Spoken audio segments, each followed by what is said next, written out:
el stream de Escuela. De hecho ahí hemos puesto un link ahí, a lo mejor la gente sí, yo también me intereso ahora en realidad. ¿De qué hemos streameado?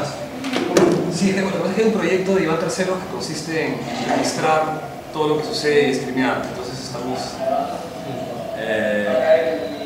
voy a apagar esto. Y eso también te queda como una biblioteca de medios para ti, o sea, una memoria también de claro, todo. Para la gente también, ¿no? Que se entere de lo que sucedió y todo.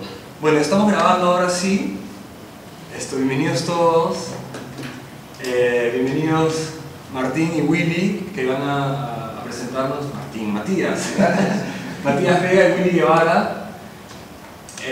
Un proyecto que en realidad es bastante innovador de alguna forma y que va a ser útil escuchar opiniones tanto de la gente que está conectada por stream o de la gente que está aquí, y que, digamos, vamos a poder conocer el proceso desde ahorita que está iniciándose hasta cuando estén rodando, realizando la radionovela, y luego poder ver qué sucede después, etcétera, ¿no? Entonces, bueno, bienvenidos y gracias, Matías. Bueno, primero gracias por venir así sábado temprano. Este proyecto se llama Radionovelas en la Amazonía Peruana y se trata de eso, vamos a hacer radionovelas en la Amazonía Peruana. Ahora lo que quiero hacer es presentarles el proyecto, contarles más o menos cómo es que lo hemos ido armando, cómo es que se está desarrollando, y una vez que terminemos con eso sí me gustaría mucho conversar, básicamente, ¿no? Escuchar opiniones, sugerencias, impresiones en general. De hecho, durante el proceso del proyecto ha sido bien importante eso, juntarme con gente de distinta procedencia para escuchar sus opiniones, ¿no? El proyecto está... hola también a la gente que nos ve ahorita en el stream, sus opiniones también van a ser muy apreciadas. El proyecto está financiado por el Fondo Prins Claus de Holanda, que financia proyectos de desarrollo por todo el mundo. Estamos recibiendo también ayuda de escuela. Yo soy Matías Vega, comunicador social, soy el director del proyecto, ¿no? Y aquí conmigo está Willy Guevara, antropólogo, comunicador, asesor, con quien hemos estado hace poco en la Amazonía, haciendo una primera entrada para el proyecto. Dime, Willy. No, en la Amazonía hemos estado en toda la zona Aguajún y Huampi. Claro, en la parte de Aguajún y Huampi de la Amazonía. Correcto. Empecemos. ¿De dónde sale este proyecto en realidad? De hecho, una de las cosas que es inevitable mencionar cuando hablamos de cómo partió la idea es lo que pasó lamentablemente el 5 de julio de 2009, el baguazo, ¿no? Que es un tema que todavía es sensible y que, bueno, más allá de todas las opiniones o versiones que pueda haber, creo que es claro que fue evitable, fue realmente, no tuvo sentido alguno y esperamos que es algo que no vuelva a suceder. Pero lo que a mí me interesa, en particular para el proyecto, es que una de las cosas que quedaron claras acá son ideas que ya existían, pero en base a esto volvieron a ponerse, digamos, sobre el tapete, que hay una serie de problemas estructurales acá, ¿no?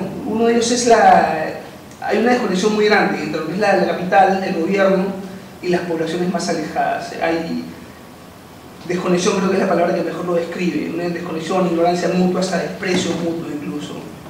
Que influye también en lo que es el segundo punto, que es que vivimos en un país donde no hay nación. Las diferencias que hay geográficas, culturales y de todos modos hace que el concepto de nación no exista. Nación no tiene que ver con territorio, tiene que ver más bien con las cosas que se comparten como población. Y es un país que tiene una identidad que tal vez por el hecho de lo multicultural que se hace confusa, ¿no? Y finalmente el hecho de que tenemos serios problemas en los procesos de comunicación, información y desinformación que hacen que los conflictos sociales se acentúen, cosa que hemos visto incluso en los últimos meses, pues, ¿no? Lo de Bagua fue en 2009 y después en los últimos meses han seguido pasando cosas que demuestran que estos problemas no son coyunturales, sino más bien son así un poco estructurales. Este proyecto busca así en corto dar un paso en esta dirección.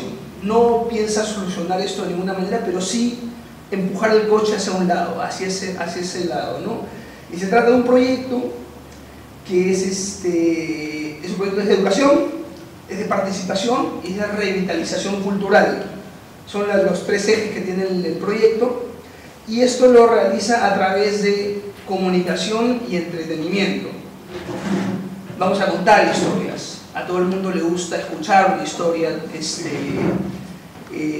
un niño hasta un anciano se engancha con una historia, y lo bacán de las historias es justamente el identificarse, el emocionarse, el divertirse, el entretenerse, ¿no?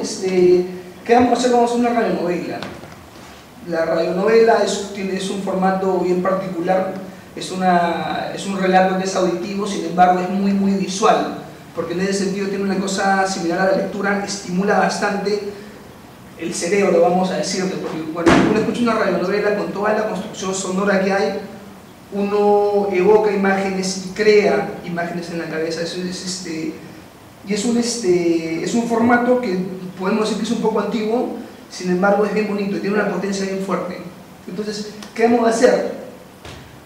Vamos a viajar a la región norte de la Amazonía y vamos a capacitar un grupo de pobladores locales para, junto con ellos, producir una radionovela Aguajún Wampis que se transmita en toda la región de Amazonas. Algunas cosas respecto a esta idea central. Hay que empezar pensando que en la Amazonía la radio es el medio masivo que tiene más llegada. De hecho, como decía Willy, hay sitios a donde no llega la televisión, a donde no llega el Estado, a donde están muy alejados, sin embargo tienen su receptor de radio y su parlante. No llegan ni los videastas ni los cineastas. Ni videastas tampoco. Ni la policía, ni el Ministerio de Salud. Claro, no llega nadie, pero las ondas radiales llegan. Y de hecho eso hace que sea un medio muy poderoso. Se escucha mucha radio en la Amazonía, ¿no? Al mismo tiempo, las comunidades Aguajún Wampis son comunidades y poblaciones que históricamente tienen una larga tradición de narración oral. Es decir, ellos están acostumbrados a que se les cuenten las cosas oralmente, ¿no? Entonces llama la atención que teniendo estos dos puntos no se hayan unido, que no se haya usado el medio para contar historias, siendo esto una población acostumbrada a escuchar y contar historias y escuchar radio. La radio transmite sobre todo música y noticias, pero no se cuenta historia. Entonces como que están puestas las piezas como para que simplemente se le dé un uso al medio que corresponde a una especie de costumbre que existe allá. Como pongo que la oferta radial no ofrece ficción, y los medios masivos, la tele, digamos, los que llegan a ver tele, ofrecen ficción, ofrecen historias que no tienen que ver con la realidad, pues, local, digo, ¿no? O sea, pasan series que pasan acá, de afuera, de Lima, no sé, pero no hay historias que ocurran ahí mismo. Entonces, nuestro proyecto plantea que esta novela se va a producir, escribir, realizar, actuar por pobladores locales. Entonces va a ser una historia que va a estar ubicada ahí. Los lugares, los pobladores, los temas, las tramas van a ser locales. Entonces esto va a ser una novedad tanto por el formato, por el hecho de que allá no se transmiten radionovelas, como por el contenido, que en medios masivos esté la presencia de ficciones con las que ellos se pueden relacionar en muchos niveles. Creemos que esto va a significar un éxito de audiencia de alguna manera, ¿no? Y que va a crear un vínculo con la gente, porque de pronto la gente que nunca ha tenido siente que no había una presencia en medios, digamos, de su cultura, de sus comunidades, la hay, y de un modo muy particular, ¿no? No son noticias, no es alguien hablando, no, son historias contadas, actuadas, son ficciones que ocurren en lugares con los que ellos se pueden identificar, con el humor de ellos, ¿no? Justamente por eso va a estar escrita, producida y actuada por pobladores locales. Y finalmente, lo que es el tema de fondo, los temas centrales de toda esta historia van a ser temas relacionados con la vida en democracia, multiculturalidad, el conflicto entre tradición y modernidad y las consecuencias de la violencia. Toda historia siempre tiene temas de fondo, más allá de las tramas, ¿no?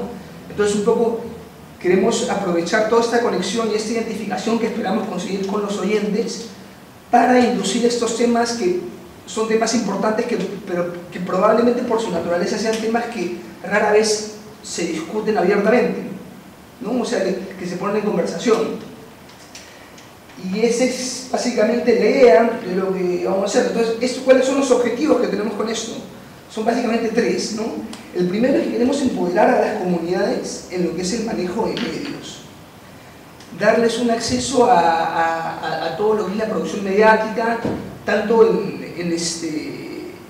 en lo tecnológico como en lo formal. Cómo es que se produce una radionovela, cómo es que se maneja una ficción, ¿no? Y también en el hecho de alguna manera abrir los ojos a que los medios no solamente transmiten música y noticias, sino, oye, mira, puedes contar una historia. Tu historia también puede ser en tu realidad local, puede ser en tu idioma, ¿no? Segundo, esperamos que a través de la radionovela se induzca a la audiencia a reflexionar sobre los temas que son de fondo. Para eso, parte del proyecto contempla la realización de conversatorios. Cuando empieza a transmitirse la radionovela, semanalmente se espera ir a comunidades a hablar sobre esta radionovela que esperamos sea muy exitosa. Entonces, que a través de esa instancia que te da la ficción, la gente hable sobre estos temas, o sea, pero no en primera persona, sino lo que ocurre en la novela está relacionado con estos temas: multiculturalidad, consecuencias de violencia, vida en democracia, y en esos conversatorios un poco abrir la conversación para que la gente hable sobre estos temas de fondo. Este es uno de los objetivos más importantes. Y finalmente, un objetivo que a mí me parece muy atractivo es el tema de revitalizar la cultura a través de la creación de un producto cultural nuevo. ¿A qué voy con esto? Hay una visión sobre la cultura en muchos lugares de la Amazonía, entre ellos, que tiende a ser un poco estática. Cuando ellos hablan de la protección de su cultura, muy a menudo el discurso va por el lado de que estamos perdiendo nuestra cultura porque no hacemos las actividades económicas de hace 50 años, porque no comemos hace 50 años, o que tenemos que seguir haciendo nuestros tejidos, nuestras danzas, cosa que es muy válido, pero es importante para que una cultura sea dinámica y esté viva, que la cultura produzca nuevas cosas.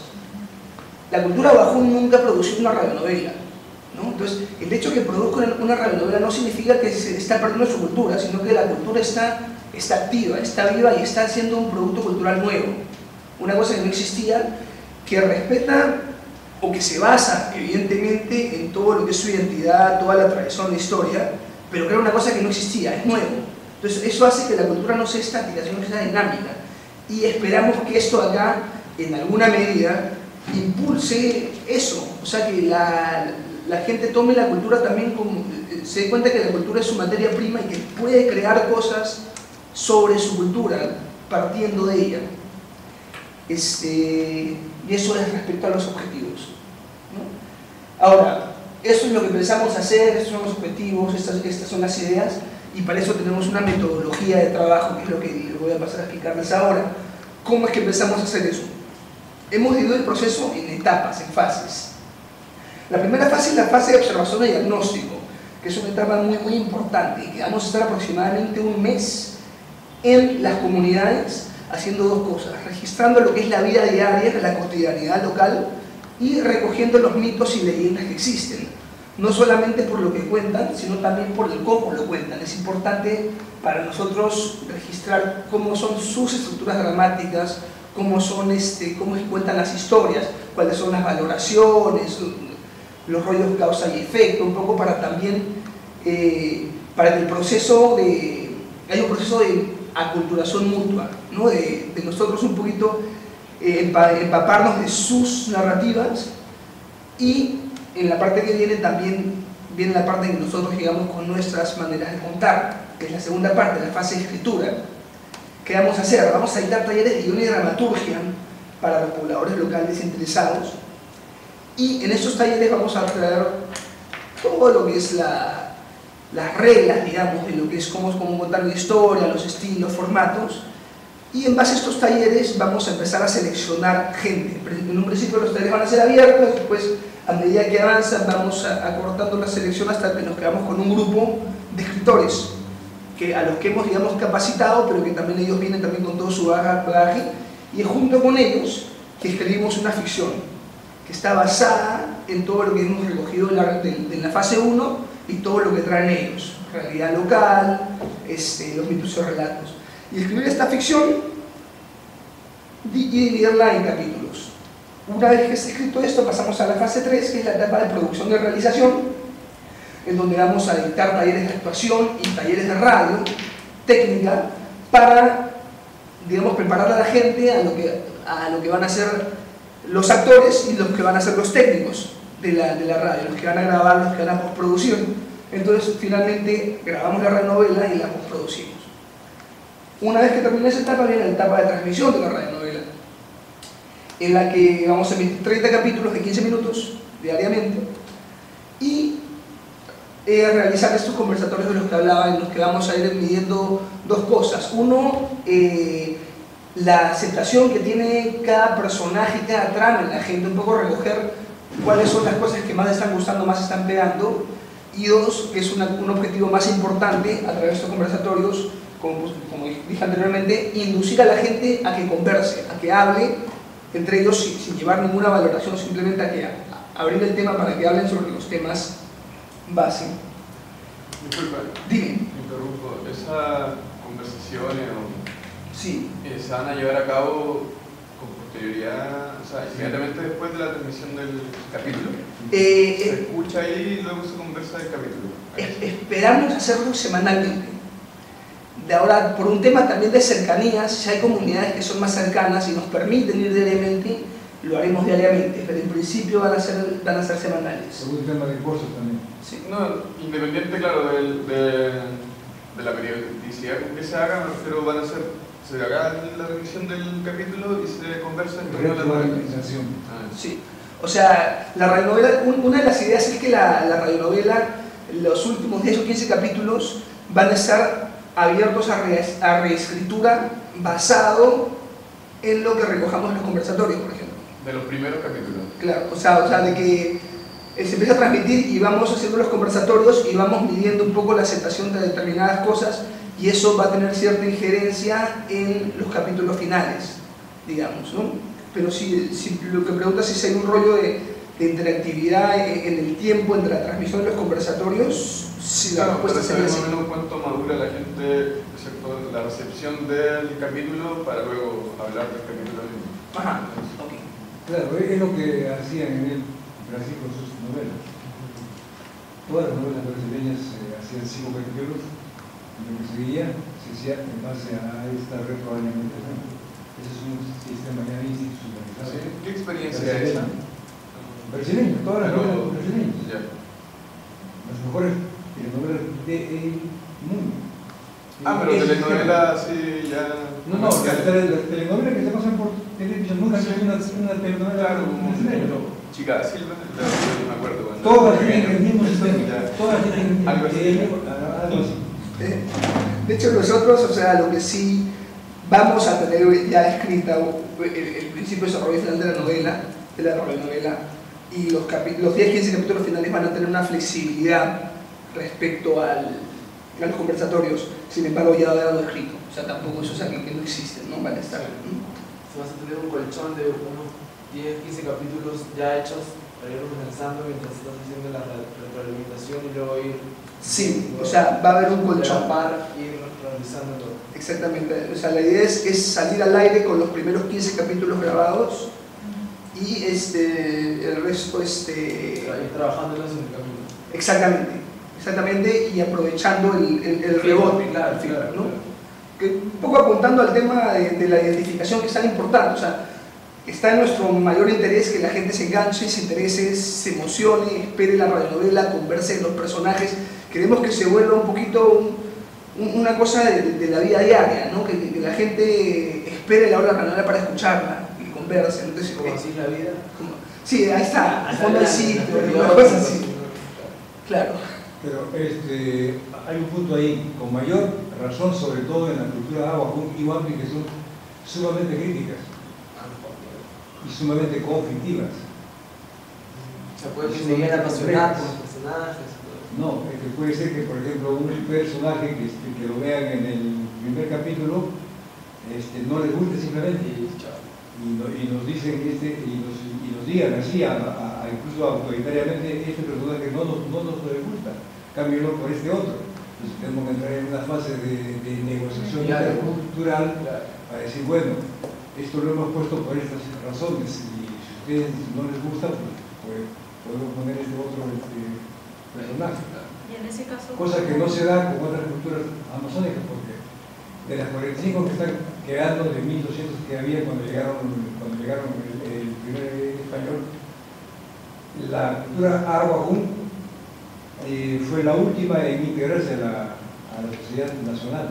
La primera comunidad fundada por el Instituto Lingüístico de Verano fue el año 58, citada por Vargas Llosa en la Casa Verde, Chicáis, que queda en el Alto Marañón. Entonces es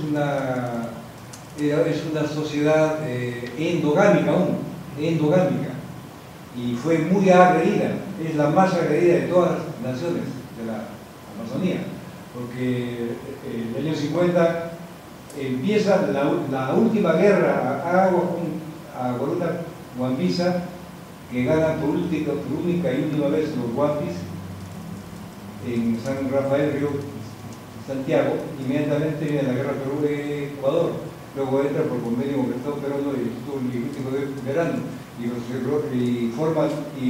transforman las familias clánicas en comunidades muy mal diseñadas, se juntan a enemigos con amigos. Y inmediatamente después, en el 70, Sinamos tuvo un gran papel. Nadie le reconoce el papel que tuvo Sinamos en toda la Amazonía, pero especialmente allí. Y luego de eso, el 74, Velasco construye el oleoducto 2 peruano, y mete la carretera y el oleoducto. Y ya antes de eso, el Instituto Lingüístico de Verano, que tiene dos caras, una cara positiva, que es el haber estudiado todas las lenguas amazónicas, pero como eran nazarenos de la religión nazarena, meten el concepto del demonio, en vez de que ya había sido introducido por los evangelizadores católicos. En vez de introducir el concepto de redentor, meten el del demonio a toda la Amazonía, pero los del ILB acentúan más el concepto del demonio, y se da, por ejemplo, el caso de que actualmente uno de los temas más álgidos, que no lo revela, pero quien conoce la cultura sabe, la hechicería, por ejemplo, que es no es necesidad que yo te doy de tomar algo, hechicería es un manejo simbólico de denominar al antiguo enemigo como hechicero, o sea, descalificarlo como tal. Más tarde, esos temas van a salir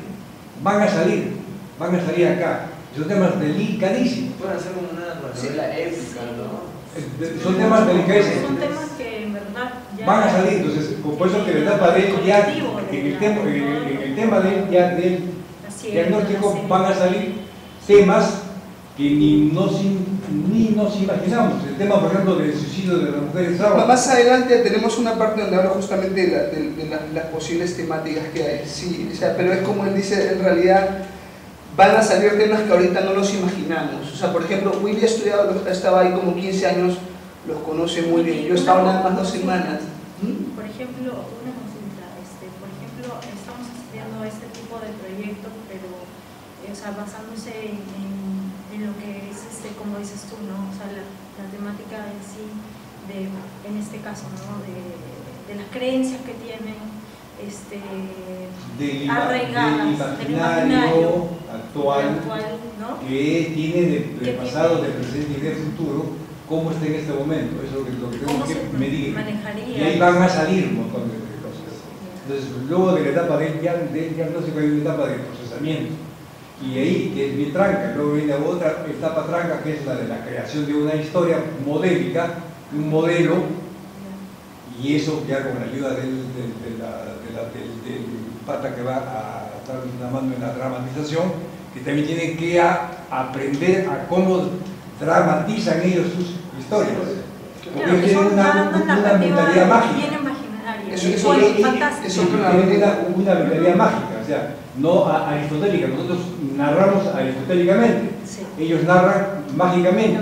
Entonces, el dramatizador tiene que aprender de ambas y postular o plantear una especie no de híbrida, sino de una dramaturgia, una narratividad intercultural, para usar la palabra de moda, aunque está tan de moda y tan mal usada, pero se trata de eso, de negociar algo que lo satisfaga y nos satisfaga a nosotros. Pero hay que tener en cuenta su historia. Por ejemplo, si estás contando de una guerra.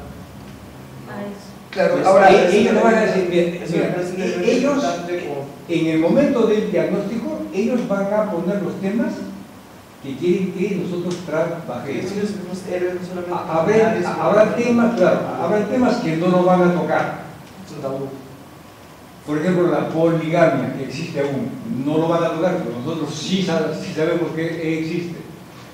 Tal vez no toquen el tema del suicidio de las mujeres de agua, aunque es un fenómeno muy complejo y único en la Amazonía y único en el mundo. Pero si lo tocan, lo tendremos que asumir. Y habrá otros temas. Otros temas, también el tema de las empresas petroleras, el tema de, no sé, no lo sabemos. Por eso, en la etapa de diagnóstico, ellos están en el derecho de plantear una temática que ellos piensan que se pueda contar. claro, y en la etapa de escritura, cuando armamos el equipo, evidentemente tenemos que delimitar esos temas, porque la cantidad de temas que van a aparecer son muchísimos, así que vamos a tener que, dentro de los objetivos del proyecto, un poquito escoger cuáles son los que nos interesan, y eso no nosotros solamente, sino con el equipo de escritores que son locales, que son de ahí. Ahora, yo te confieso personalmente que me gustaría que sean más los temas, que sean más los temas de superficie lo que nos planteen. Porque si nos plantean los temas que se llaman énicos, o sea, los más complejos, nos vamos a ver en complejidades. Va a ser un proceso muy interesante. Complejidades. Sí. Por ejemplo, por ejemplo, el adulterio mágico, por ejemplo, no lo van a poner, pero nosotros sabemos que existe. No lo van a poner, pero si alguien lo pone, bancamos, porque tenemos que asumirlo. Pero sí, pues de hecho en esta etapa van a aparecer muchas cosas que se van a filtrar, o sea, tenemos que filtrarlos también pensando en la realidad del proyecto en términos de alcance, tiempo, De factibilidad, muchas de cosas, ¿no? economía, claro. Pero hay 30 capítulos de 15 minutos, es un montón de tiempo. O sea, hay para tocar. Claro, Yo he hecho unos cuantos. No, yo creo que sí hay como para tocar los temas que se proponen. Obviamente, cada uno es más importante que otro, dependiendo de cómo ellos lo planteen. Pero en todo caso, si es un tema tabú, se puede tocar suavemente, porque tampoco no tiene por qué dejarse de lado. no, sin duda, o sea, pero de hecho va a haber una filtración definitivamente, y evidentemente cuando se escriba el guión, lo primero que hacemos es escribir el guión de toda la historia, o sea, con las líneas narrativas distintas y los temas distintos, y después partirlo en episodios, ¿no? 250 capítulos, son 50 minutos se va a tener que emitir, o sea, quiere decir que se va a tener que grabar. Sí, pero hay tienes para Bastante. Sí, por eso hay para hablar de todo. Pero para tener más de un protagonista, más de un antagonista, secundarios, es un gran proyecto. incidentales, figurantes, tienes para jugar un montón ahí. Yo creo que puede ser una novela épica. No creo que sea. No sé si será épica, pero es una llamémoslo más una radionovela Agua con One Piece. Claro, sin saber todavía cómo categorizar. ¿Cuántas comunidades se pretende abarcar? Ahora ya no, o sea, ahora seguimos, ahora estamos en las fases, después llegamos a la parte de temas, llegamos a la parte de comunidades. Bueno, esto es la transmisión. Finalmente tenemos una parte de registro, que es que cada capítulo va a quedar grabado y va a estar disponible en internet, para que lo vea quien quiera, cuando quiera, en cualquier lugar del mundo, básicamente. Y segundo, que vamos a dejar cassettes o CDs en las comunidades con la radionovela, un poco ellos deberían tener el acceso a... Dime. Porque en las comunidades de montaña y de quebrada, el bien más preciado, aparte de la escopeta o de un peque-peque, en tercer lugar ocupa un radiocassette a pilas. Claro. Y si tú le regalas pilas a una comunidad, es el mejor regalo que tú puedes darle. porque no hay electricidad. Hay Y muchas así no hay electricidad o no hay paneles solares. Pero si tú le regalas pilas, es mejor que regalarles lo más preciado que tú puedas pensar. Claro, entonces, digamos, vamos a dejar la renovela en el soporte para que ellos la escuchen y cuenten con sus En pilas. escuela puede hacer un convenio con alguien para que un camión de pilas para regalar Con para Duracell. todas las comunidades. No te queremos comprometer, ¿no? Ahora, un tema importante aquí es el registro, por una cosa bien interesante. Como dijimos antes, esta es una zona donde hay una tradición oral muy fuerte. Y así como decía Sebal, las palabras se las lleva el viento. O sea, hay un registro, no hay registro. Esta es una población donde el índice de lectura o escritura no es alto. La gente no lee mucho, no escribe mucho. Entonces, el hecho de que la radionovela quede registrada y disponible también sienta un precedente en el hecho de que esperamos que con lo que viene ahora en la parte 6 se empiece también a registrar cosas. La parte 6, que es la continuación, es que esperamos que el equipo de trabajo que tengamos empiece un proyecto propio, para que de alguna manera, digamos, empujemos la rueda para que siga avanzando y que ellos empiecen a producir historias propias. O sea, esperamos en realidad que lo que se cree es una especie de nicho, un mercado, o sea, que a la gente le guste y espere escuchar esto, las radios se den cuenta del potencial que tiene, la gente se da cuenta de lo interesante y empiecen a producir sus historias y a rescatar tal vez incluso sus relatos y mitos más antiguos, y de esa manera también los registren, porque estos mitos y cosas muchas veces no están registrados, están simplemente hablados por la misma naturaleza de la tradición oral. Es que ¿no? son culturas oralizadas. Claro. Orales. Sí, sí. Además, como yo resuelvo, ante el fracaso de la pseudo-educación intercultural bilingüe. Son culturas orales. En toda la Amazonía son fundamentalmente culturas oralizadas. Claro. Entonces, estas son, digamos, las fases del trabajo que tenemos. Actualmente estamos nosotros en la fase 1. Nosotros ya hemos empezado, hemos hecho un primer viaje a la región de Bagua, Amazonía, que es ahora lo que voy a pasar a contar, ¿no? La fase 1, estamos en la parte de observación y diagnóstico. Y entonces el arcoíris estaba en Bagua el día que llegamos, ¿ya? En la etapa 1 hemos llegado. Este es un mapa de la parte norte del departamento de Amazonas. Tenemos Cajamarca a un lado, aquí está Loreto, esta es la frontera con Ecuador, y el departamento de Amazonas sigue casi abajo. La parte de las comunidades indígenas es esta acá, es donde existen las comunidades Aguajún y Huampis. Nosotros en este primer viaje estuvimos principalmente en 4 lugares, que son Bagua, que está aquí afuera de este lugar, Chiriaco y Masa, que están aquí cerca, y Santa María de Nieva.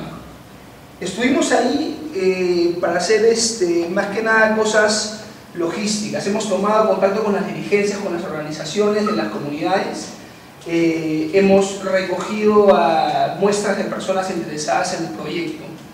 ¿Qué pasa? Las comunidades tienen estructuras de funcionamiento que son bastante verticales y bastante burocráticas, si se quiere decir, y es muy importante respetarlas. Entonces, hemos ido y hemos hablado con las dirigencias, hemos firmado unos convenios que nos permiten en el siguiente viaje recién entrar a las comunidades y ya un poco hacer toda la parte de observación e investigación. Hemos querido hacer todas las cosas, digamos, respetando todas sus jerarquías y haciendo las cosas por la vía correcta, ¿no?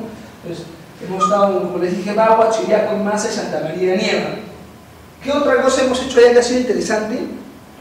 Hemos recogido información y hemos armado bases de datos. En estos 4 lugares hay centros de estudios superiores tecnológicos para chicos de comunidades. Entonces, estas 4 ciudades chicas son más grandes que una comunidad, son pueblos, ciudades chicas. Son los sitios donde vienen chicos de comunidades de todo alrededor a estudiar. Entonces, ¿son los que están marcados en rojo? No, ahora van a aparecer. Estas son algunas ciudades importantes. Ahora van a aparecer. Entonces, ¿qué hicimos?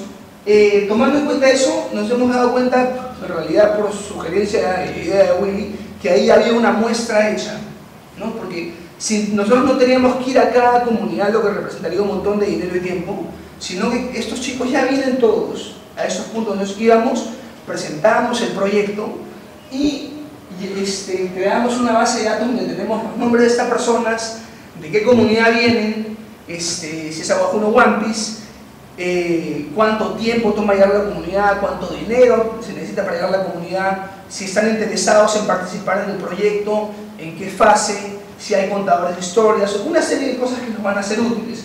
Y hemos conseguido hacer una base de datos en la que tenemos cubiertas 84 personas interesadas y 41 comunidades, que son acá las que tenemos acá. Entonces, lo interesante, exitoso, nos parece, es que visitando 4 ciudades hemos conseguido tener una cobertura bastante grande, nos parece, de lo que son las comunidades, con gente que está ahí, que está interesada y que vive en esas comunidades, que puede ser también, o sea, de esta manera nosotros no necesitamos ir a las comunidades, sino que tenemos gente de ahí que nos puede dar un poquito la información que es tan importante, particularmente para la etapa inicial. Son gente que está en formación en esos centros que tú hablabas. Sí, ¿no? entre 18 y 35 años. Solamente para subrayar lo que dice él. En cada centro tecnológico ya en sí es una muestra, puesto que vienen de diferentes comunidades, lo cual evitaba por costos ir a las 300 comunidades y sus anexos. 2, cubre, como pueden ver ustedes los círculos allí, cubre toda la nación. Son 75.000 Aguajún y 11.000 One Piece. Los One Piece están solamente en el todo. Los One Piece están solamente en Río Santiago, que es de aquí, son 11.000. Todos los demás son agua, como el río Cenepa, el río Marañón, el río Comay, el río Nuipanti, etcétera, etcétera, etcétera. Entonces, la muestra está, si fuera cuantitativa, este es un estudio cualitativo. En el estudio cualitativo no es importante la cantidad de comunidades, sino la calidad de los informantes. Pero si fuera cuantitativo, de 300 comunidades cubrimos con, claro, pues sería 30, el 10%. Entonces, pero como es cualitativo, o sea, tenemos ya la muestra. Además, como pueden ver, está heterogénea en el espacio, dispersa en el espacio, cubre todas las cuencas, son las 5 cuencas. Entonces ya la muestra está debidamente cubierta según los cánones de las ciencias sociales. Geográficamente se cubre todo. Sí. Otra cosa que hemos hecho en este viaje ha sido que hemos tomado contacto con emisoras de radio. Y hay 2 emisoras de radio que tienen interés y que cubren bastante bien la zona, que es Radio Marañón, que está en Jaén está acá, Jaén pertenece a Cajamarca, pero Radio Marañón es una de las radios que tiene mayor cobertura en la región amazónica, y Radio Nieva, que emite desde acá y que su cobertura es menor a la de Radio Marañón, pero que cubre el área de las comunidades nativas. Entonces, está acá en Santa María Nieva y cubre así. Este es el ancho de Radio Nieva. Y Jaén, que está acá, que Radio Marañón cubre prácticamente todo. Jaén tiene una cobertura más grande, ¿no? Y hay la idea de entrar en convenio con Radio Programas de Perú en AM. Sí. En AM que llega. Sí. La hay. Todavía no estamos en condiciones de decir que ya está armado, pero o sea, a eso estamos apuntando, que tiene una cobertura también muy grande que nos interesa. Por AM, no por FM.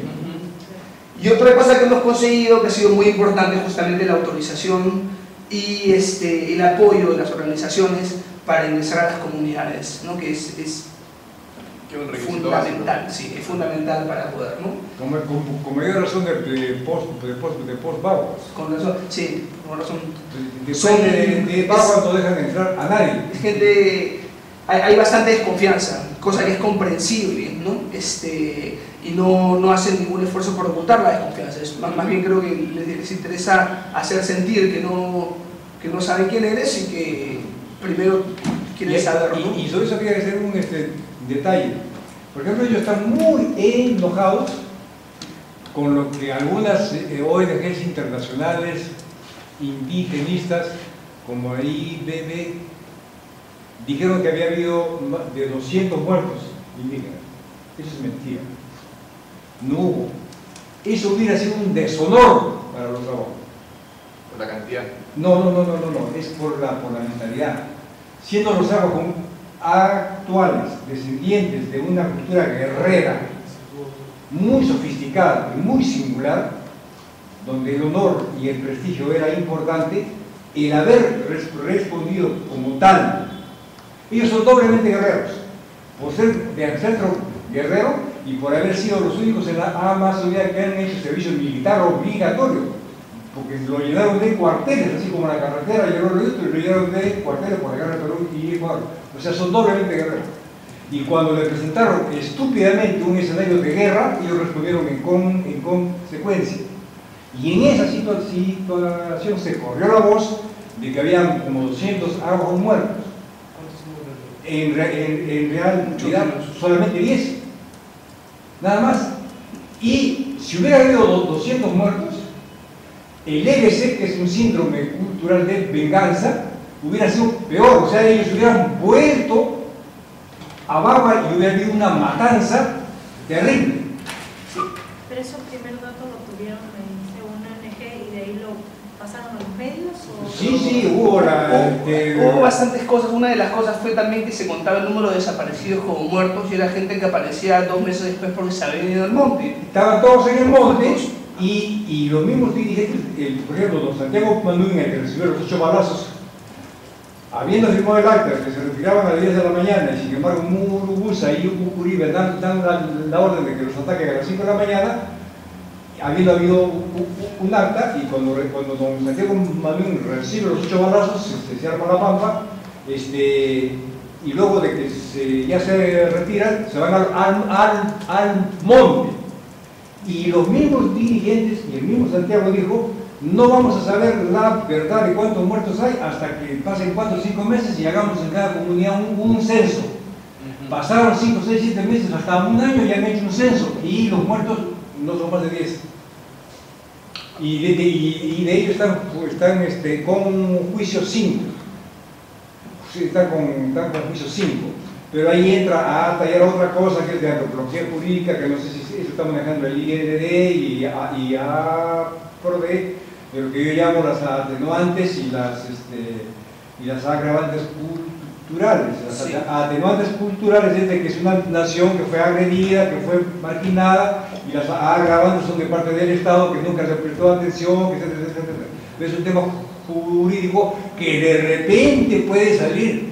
Sí, pero hay una cosa que sí es importante decir, la radionovela no va a tratar el baguazo. No trata el baguazo. Para nada, o sea, es un tema muy sensible, es muy reciente y no... tenemos que manejarlo de una manera muy delicada, con mucha muñeca. Pero no se puede, yo no creo que salga. Yo no creo que salga porque ellos están en este momento como los han criminalizado indebidamente, entonces ellos quieren como olvidarse del baguazo. Sí, pero es un tema, además en la radionovela estamos pensando que siempre le estamos diciendo que vamos a crear una historia nueva. De hecho, si apareciera, tal vez podría haber un personaje que tuviera algún pasado relacionado con el baguazo, pero en la radionovela nunca se va a ver el escenario del baguazo como algo donde sucede. O sea, no queremos alejarnos, porque también es una cosa que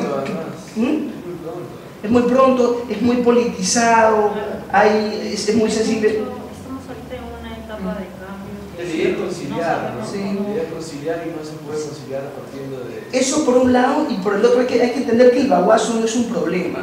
El baguazo ha sido el síntoma de una serie de cosas mucho más profundas y nosotros justamente de alguna manera queremos apuntar a ellas. O sea, si atacamos al síntoma visible, o sea, no pasa nada, ¿no? Entonces, más bien, queremos alejarnos de eso por todas las complicaciones que eso significarían en varios niveles. Yo en lo personal pienso que lo del baguazo no va a salir. Va a salir tal vez el nombre de Santiago Manduña, pero saldrá nomás, pues, y será un personaje incidental, una cosa así, ¿no?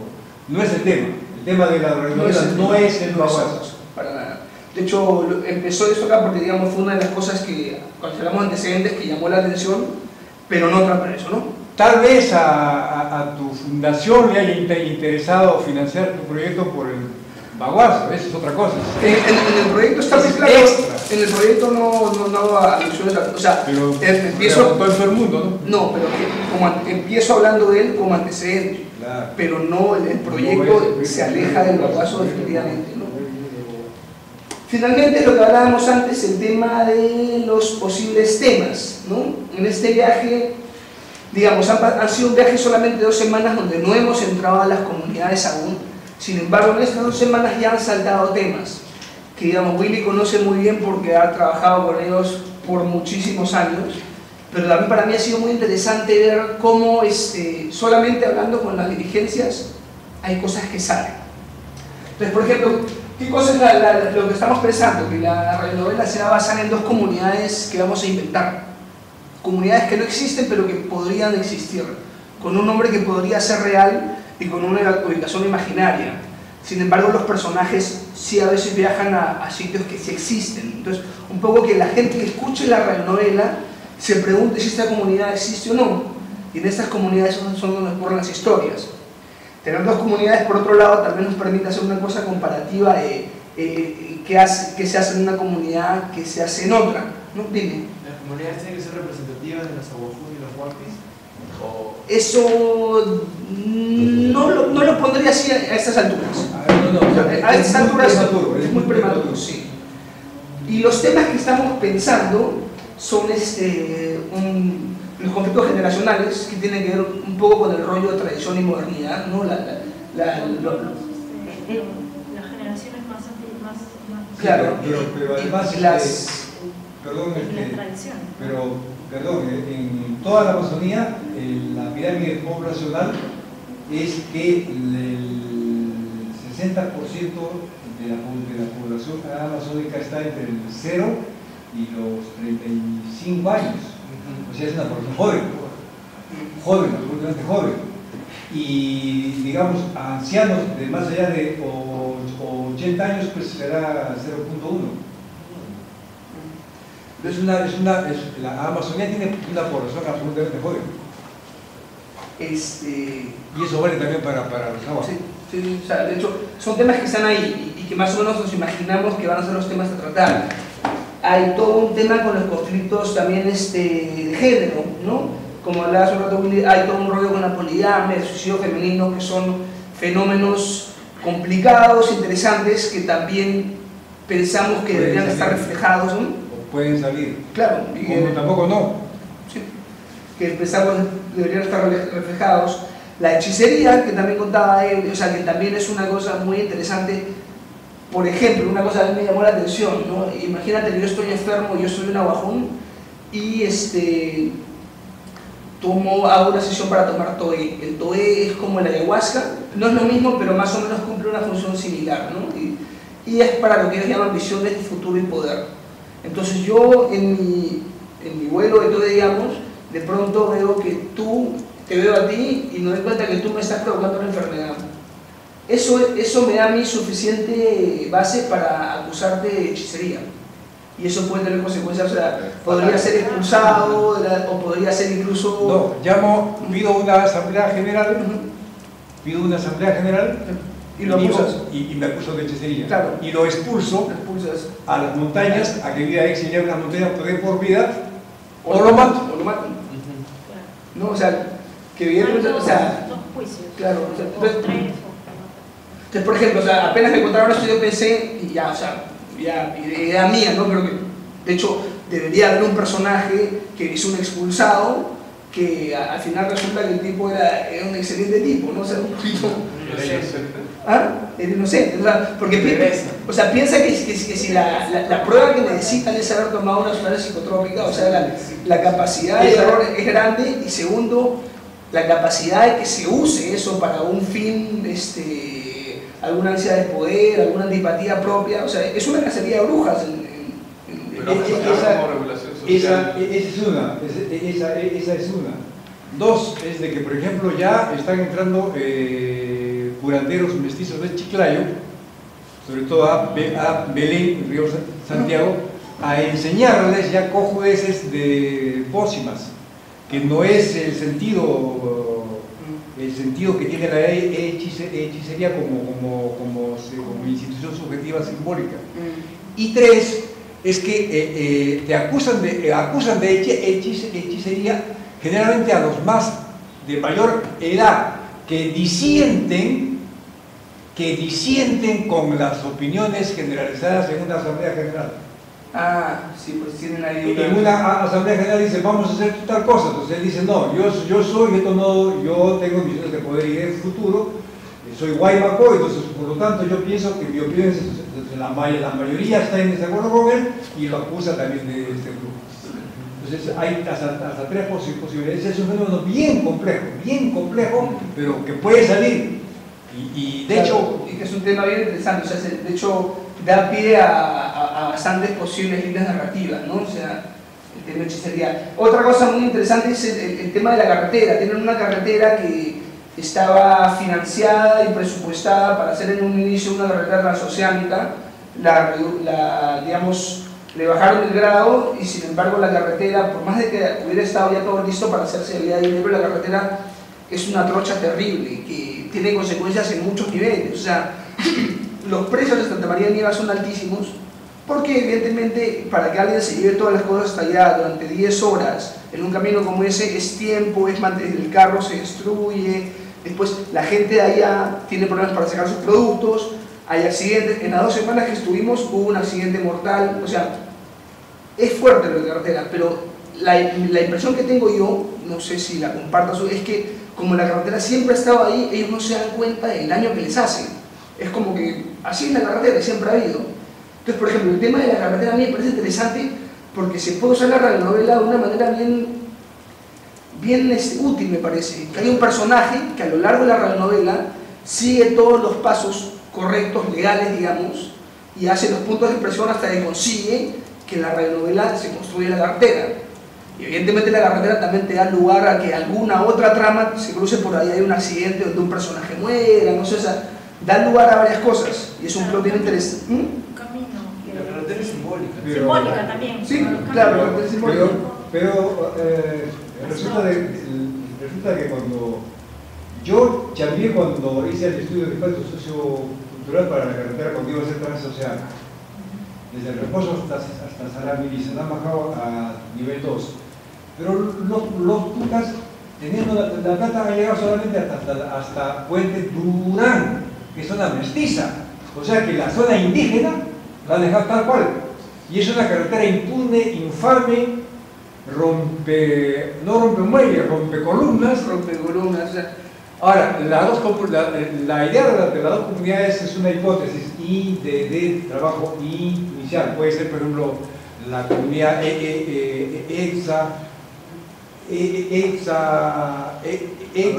y Nanto, por decir.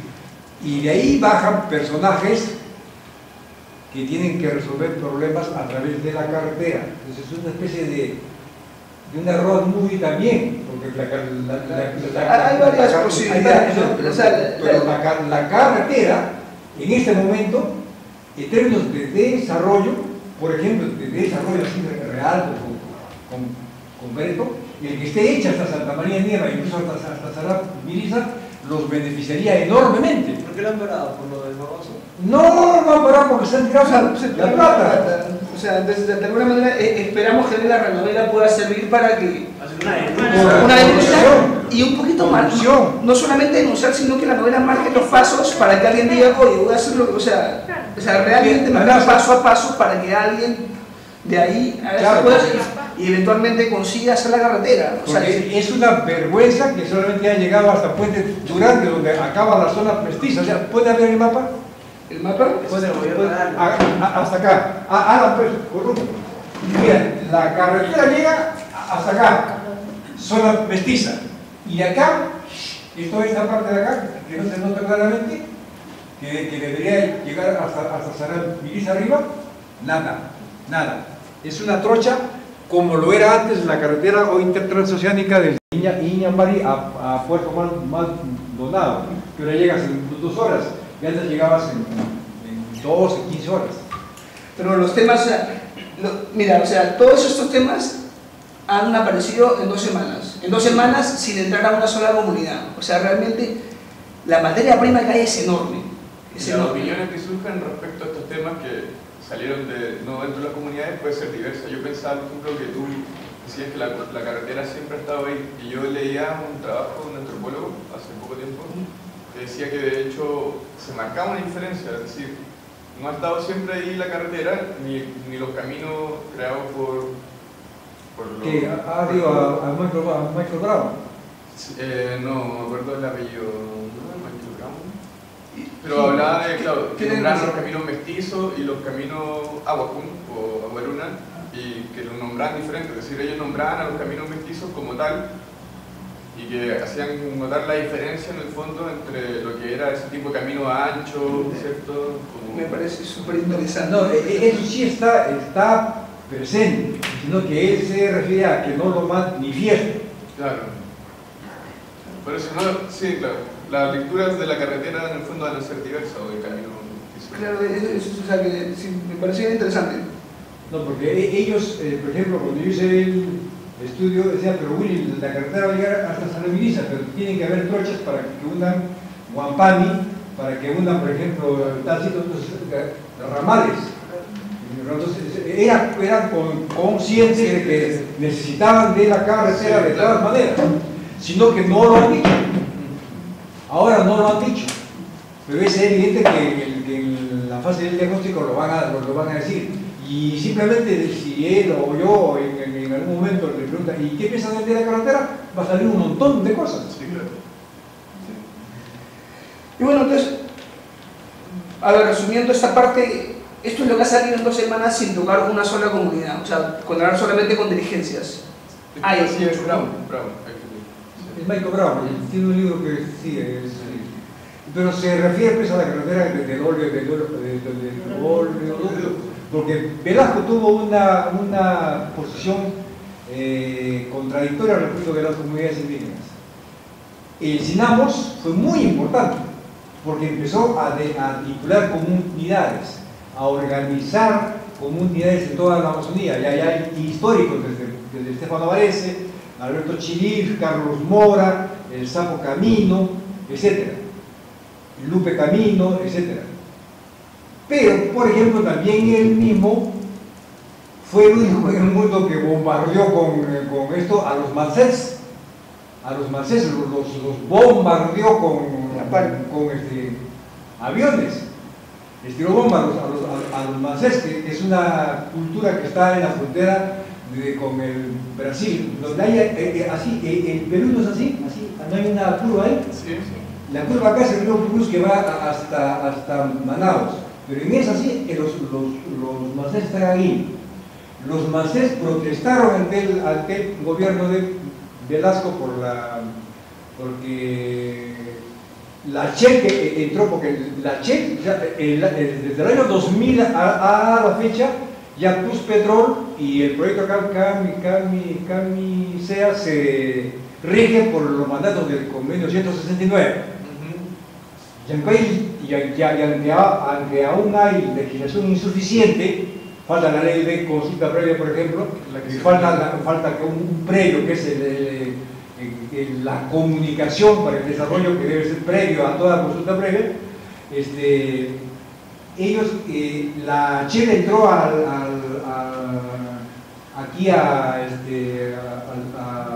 pueblo Achuar y tiene ya está 30 años, y los pasivos militares que han dejado son irremediables. ¿No es cierto? Entonces, los Mansés protestaron porque querían organizarlos como comunidades, y que ellos no. Los Mansés fueron bombardeados por Velasco, es otra historia importantísima.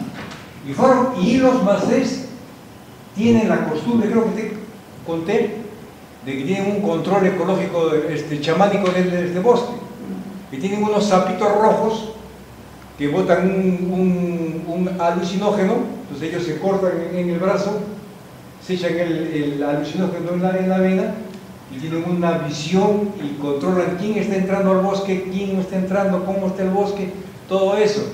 Eso es de los macés. A él lo bombardeó. ¿Con qué finalidad? O sea, ¿Cómo? ¿con qué finalidad en verdad? O sea, si los macés en este caso tenían una visión de cuidar, por así, el patrimonio de su bosque. Pero en esa época fue en 1960 y tantos, O sea, no había con ignorancia 1969, no había con 1969, todo esto empieza con 1969. La ONU recién en el 78 empieza con el Censo de los Pueblos Indígenas, o sea, la legislación pro pueblos indígenas, que ahora son los instrumentos que ellos usan y los manejan, bien que mal, pero los están manejando y lo van a manejar mejor seguramente. Es nuevo, es totalmente nuevo. Y, por ejemplo,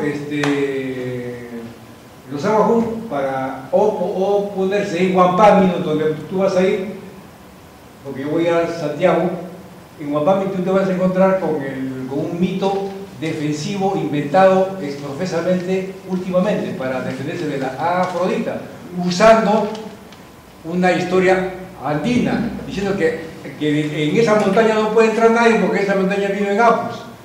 Por acá, pues, los apus no es de la cultura agua, pero ellos pendejamente han inventado la historia y han inventado que esa montaña es un apu. Lo apu es andino. Es como es dinámica la cultura. O sea, han inventado un mito reutilizando términos andinos y han dicho que en el cerro de la montaña de Campanquis, que la montaña de Campanquis no puede entrar la minera Afrodita porque ese es un apu. Y en los aguas el apu no existe. Porque los Aguajún no tuvieron reyes, no tuvieron religión, no fueron esclavizadores, no fueron nada. Lo único que hacían era, en la segunda etapa, en la etapa mayor del guerrerismo, era hacer guerras, pero de prestigio. Pero ahora ya existe el Apu. Claro. Sí, pero solamente en Huampani. Claro. Solamente en Huampani. Sí, pero claro, en ese sentido, claro, todas las mitologías tienen un punto de partida y después... Y además todas las mitologías son utilitarias, o sea, ninguna mitología es una fantasía, todas son utilitarias. Claro, pero bueno, eso es la facilidad que brinda la oralidad también, que... Claro. Y la oralidad te permite cambiar el pasado, el presente, el futuro, te permite modificarlo todo. Ok, pero entonces terminemos con esto y abrimos ya la conversación abierta. Simplemente nada más, lo último que me queda mostrar es un poquito lo que es el cronograma de trabajo. Ahorita estamos nosotros a punto de hacer una segunda entrada. Aquí estamos agosto, para lo que es la parte de observación, donde nos vamos a separar, Will y yo, vamos a ir a distintas comunidades del mapa, de las comunidades que vimos. Y él va a ir a una comunidad donde va a tener que caminar 6 días de montaña. Me encanta. Es una de las cosas que me hace gustar el proyecto. Sí. Vamos a entrar a la comunidad, nos vamos a meter bien adentro y después salimos y ya empezamos con todo el tema de los talleres, empezando por los talleres de narrativa, actuación, después empezamos la escritura de guiones, grabar capítulos y finalmente la transmisión, que estaremos terminando el proyecto, calculamos justo antes de Navidad, porque ahí apremia el tiempo por dos cosas, porque son fiestas y todo el mundo quiere regresar a Lima. Segundo, empiezan las lluvias y nos botan. Ustedes. La mayoría. La mayoría, al menos yo. Yo he pasado 6 Navidades y Años Nuevos en monte. Además, como no creo en la Navidad ni en el Año Nuevo. Además, pero bueno, desde la etapa terminada la etapa del diagnóstico, hay todo un cronograma un poquito flexible, o sea que se tiene que adecuar. Sí, este es el programa con el que estamos trabajando ahora. Evidentemente hay cosas ya, pero a esto apuntamos. Inderables, es más flexible ya. Pero ese es nuestro programa. Claro. Sí. ¿Cuándo estarían yendo las grabaciones arrancan yo te digo, a fines de octubre. Claro, la parte de narración? los talleres de narrativa arrancan en septiembre. Y los talleres de radio son en octubre. O sea, se paran, hacen los talleres y... Sí, o sea, de hecho son libros hasta simultáneos, ¿no? Digamos, es un proyecto ambicioso, pero al mismo tiempo hay que meterlo en los tiempos existentes y manejarlo, ¿no? Entonces finalmente Ese es nuestro proyecto. Muchas gracias. Antes de abrir la conversa, que bueno, ya se abrió en realidad, quiero contarles que tenemos un blog que hasta ahora se llama radionovela.escuela.org, va a cambiar de nombre, no sé cuándo y no sé a qué nombre. El blog está todavía en construcción, pero pueden visitarlo, ya está. De hecho, la semana que viene van a ver un post sobre este conversatorio, probablemente esté incluso el video. Y nada, este es el proyecto, a eso apuntamos, estas son las cosas que queremos llegar y así es como lo estamos desarrollando. Estamos dejando aquí unos papeles para que apunten quiénes son y si les interesa recibir información sobre el proyecto y si tienen alguna sugerencia, comentarios sobre el proyecto o incluso si tienen ganas de participar de alguna forma. Entonces, habiendo ya hecho esta revisión de esta presentación, me interesa poner el tema en la mesa y escuchar qué opinan, qué piensan, sugerencias, críticas, observaciones, lo que tengan que decir. Sea bienvenido por acá o por la gente que nos sigue desde otro lugar a través. Sí, tenemos algunos comentarios que ya decir mientras estaban explicando. Hay gente que ya ha comentado vía Twitter, ¿no? Edu Peque en Twitter dice: todos los pueblos de la Amazonía tienen tradición oral, el asunto es saber cómo esa tradición oral será recuperada en las radionovelas. Insisto en contenidos, porque él estaba preguntando: ¿y cuáles son los contenidos? Lo han hablado, ¿no? Pero él está comentando eso. Se podría retomar el tema un poquito. ¿Cuál es? Es decir, él insiste en saber cómo es que esa tradición oral será recuperada a través de las radionovelas, ¿no? Edu Peque, pero luego tenemos Ochatranyo, que no sé qué significa, que a ver, ¿qué estaba preguntando? Me dice algo preguntado. Bueno, quiere contactarse contigo. Acá te puedo pasar su de contacto. Y bueno, Manuel Vargas Alegría ha estado haciendo varios comentarios. Dice: está muy interesante. Ayahuasca Rules ha dicho por ahí. Por eso hay que mantener intacto las tradiciones y costumbres. La carretera es un sinónimo de progreso desde el punto de vista occidental. Claro, un tema es la carretera desde el punto de vista del desarrollo y otro tema es como el elemento simbólico. También dice: todo progreso debe ser inclusivo y no solo hacerlo por hacerlo y dar la imagen de progreso.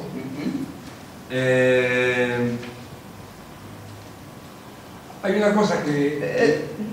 incluso quiere venir acá Ochatranyo, dice que va a venir ahorita. ¿De dónde viene para recuperar tiempos? No sé. Una cosita, lo que nosotros llamamos progreso, en términos amazónicos se llaman vivir bien. Ajá.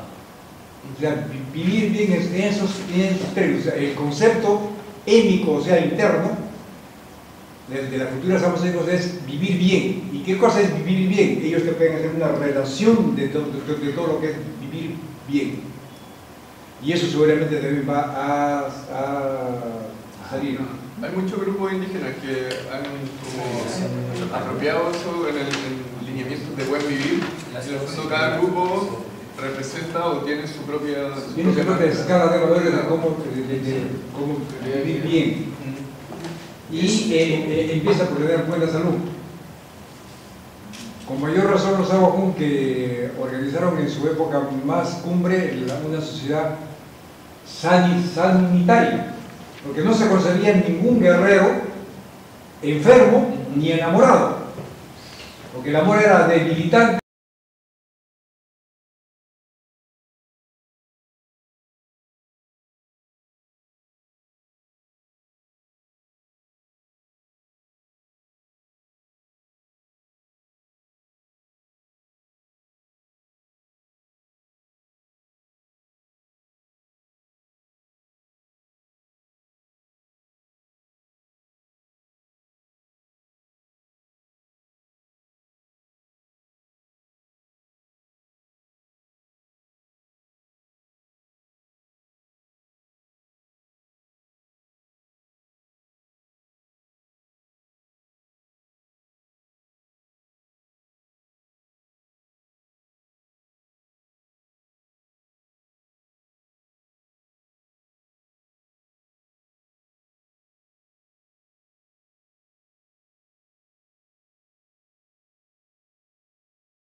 una pregunta muy puntual acá que no quiero Ya. dejar pasar. Sí.